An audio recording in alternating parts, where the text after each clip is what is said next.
Everyone laughed at this kid for years because he kept choosing silver over gold. Yeah, silver. And people were like, what? But here's the crazy part. That dumb choice was actually making him rich. Oh yeah. So listen, there was a king who had this one minister, super smart guy, like, no joke. Every big decision, the king checked with him first. And, yeah, the rest of the court hated that. Jealous vibes everywhere. One day the king goes, "You're smart, I'll give you that. But your son, nah, that kid's got no sense." The court laughs. Like, full-on laughing. The minister stays calm and asks why. The king says, "Every morning I see your son in the market. I ask him a simple question. What's more valuable, gold or silver?" And every time he says silver. More laughter. People are like, wow, this kid is hopeless.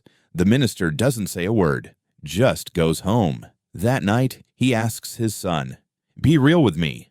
Gold or silver?" The kid doesn't even blink. Gold. The minister's like, "Wait, what? Then why are you embarrassing us out there?" The kid smiles, like calm smile. "Dad, come here."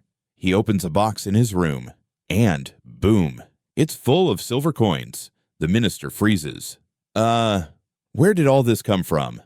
The kid says, "Every day the king asks me that question, he puts one gold coin and one silver coin in front of me. When I pick silver, he laughs and hands it to me." The minister pauses. "So, why not just take the gold?" The kid goes, "Because the second I take gold, game over. One coin. Done." He shrugs.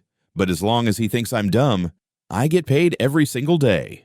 Yeah, let that sink in. That's when the minister got it. Not all smart people talk loud. Not all winners flex. From that day on, whenever someone called his son foolish, the minister just smiled and walked away. Because he knew. Some people make noise doing nothing. Others move quiet and stack wins. So if people laugh at you, if they don't get what you're doing, maybe that's okay. Because the world loves calling people crazy right before realizing, oh, they were wrong. Stay patient, stay grateful, and yeah, keep moving forward. Thanks for watching. Stay patient, stay grateful, and I'll see you in the next story.